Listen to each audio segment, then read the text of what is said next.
ትንቢተ አሞጽ ምዕራፍ 7 እግዚአብሔር አምላኽ እዚ አርአየኒ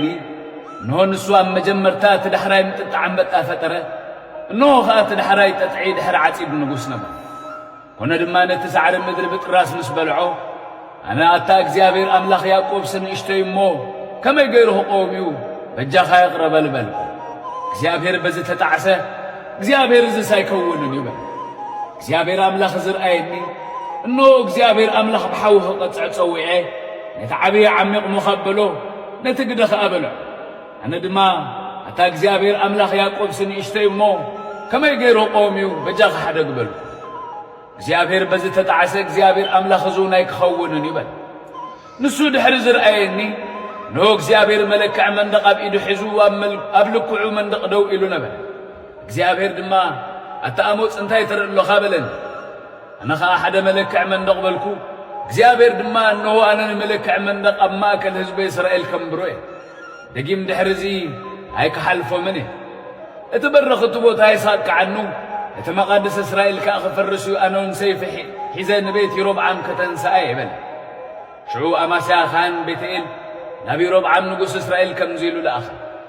አሞጽ ኣብ ማእከል ቤት እስራኤል ተመሓሒሉልካ ኣሎ ንሱ ይሮብዓም ብሰይፉ ክመውት እስራኤል ካብ ሃገሩ ክማረኽ ኢሉ እዩ እሞ እቲ ሃገር ንኸንቱ ቃላት ምጽዋር ሲኢናቶን ኣማስያ ድማ ንአሞጽ ኣታ ነቢይ ኪድ ናብ ሃገር ይሁዳ ህደ ኣብኣ ኸኣ እንጌራኻ ብላዕባ እውን ተነብእ ቤትኤል ግና መቕደስ ንጉስ ቤተ መንግሥትን እያ እሞ ደጊም ድሕሪ ዝብኣ ኣይትነበበሉ አሞጽ ከዓ ንኣማስያ መለሰሉ በሎ ኣነስ ጓሳ ኣሓን ኣራይ ዳዕሮን ነበርኩ እምበር ነቢይ ወይስ ወዲ ነቢይ ይኮንኩ መጓሳ ባጊዕ ክኸብኩ ከለኹ እግዚአብሔር ወሰደኒ እግዚአብሔር ወንኪድ እሞ ንህዝበ እስራኤል ተነበየሉ በለ ባርሲ ቃል እግዚአብሔር ስማዕ ንስኻ አንጻር እስራኤል ኣይትነበ አንጻር ቤት ይስሐቆን ኣይተንጠብጥብ ትብል ኣለኹ ስለዚ እግዚአብሔር ከምዚ ይብላል ሰበይትኻ ኣብታ ከተማ ኣመንዝራ ክትከውን እያ ኣወዳትካን ኣዋልድካን ከዓ ብሰይፉ ክወድቁ እዮም ምድርኻ ድማ ብገመድ ክትምቀል እያ ንስኻ እውን ኣብ ርኽስቲ ሃገር ክትመውት ኢኻ እስራኤል ከዓ ብርግጽ ካብ ሃገሩ ክማርኽ ትንቢተ አሞጽ ምዕራፍ 8 እግዚአብሔር አምላኽ እዚ አርአየኒ እነሆ ኸኣ ብሱል ፍረ ዝመልአ ኸፈር ንሱ ኸኣ አሞጽ እንታይ ትርኢ ኣለኻ በል ኣነ ድማ ብሱል ፍረ ዝመልአ ኸፈር በልኩ እግዚአብሔር እውን ንህዝበ እስራኤል መወዳእታ መጾም ደጊም ድሕሪ እዚ ኣይክሓልፎምን እየ በለን እታ መዓልቲ እቲኣ ኸኣ መዝሙር ኣዳራሻት ስብኽያት ይኸውን ሬሳታት ይበዝሑ ኣብ ኩሉ ቦታ ድማ ብስቕታ ይድርበዩ ይብግል እግዚአብሔር ኣምላኽ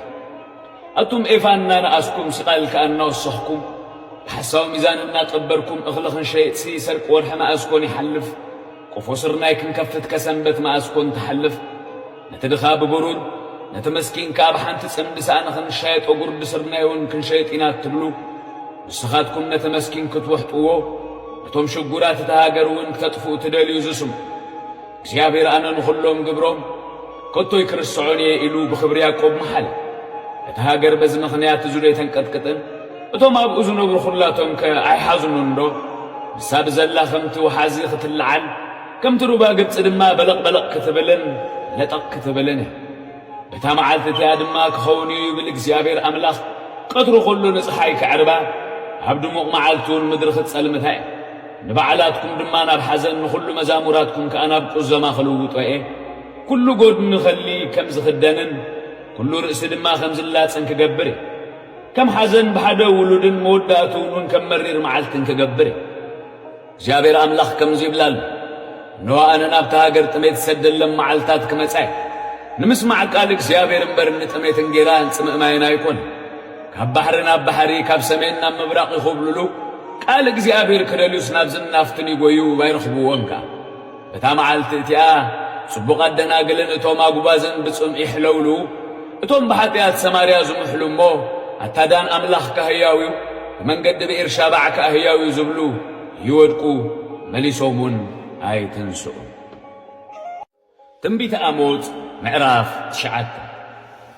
እግዚአብሔር ኣብ መሰውእ ደው ኢሉ ርኢኽዎ በለውነቱ ጐላጕሉ ቃዕዮ እቲ ልዳውቲ ኸኣ ይነቓነቕ ኣብ ርእሲ ኲላቶም ሰባብሮ እቶም ካብኦም ዝተረፉ ኸኣ ብሰይፊ ክቐትሎም እየ ካብኦም ሓደ እኳ ኣይክሃድምን እዩ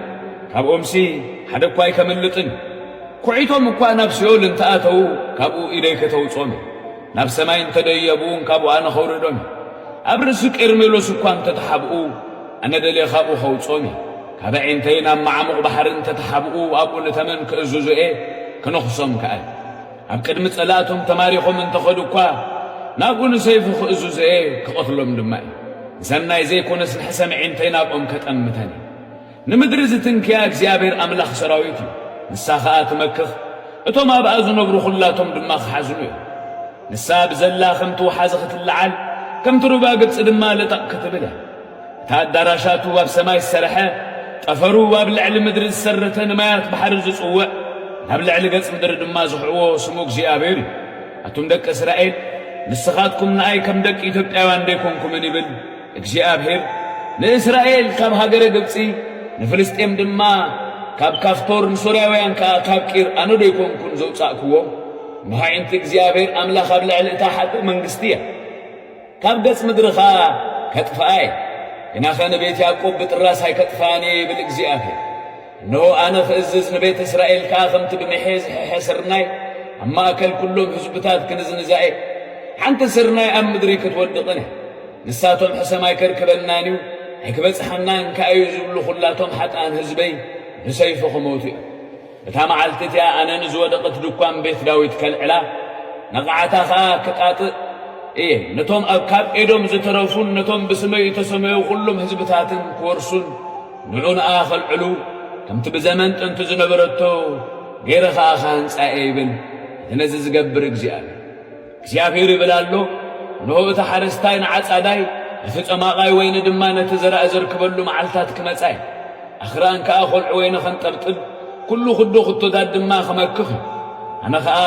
ንህዝቢ እስራኤል ካብ ምርኮ ኽመልሶ እየ ንሳቶም ድማ ነተን ዝባደማ ኸተማታት ክሃንጽወንን ክነብርወንን ኣታኽልቲ ወይኒ ኽተኽሉ ወይኒ ኸኣ ኽሰትዩ ኣታኽልቲ ኽገብሩ ፍሪኡን ክበልዑ እዮም ኣነ ኣብ ምድሮም ክተኽሎም እየ ድሕሪዚ ኸኣ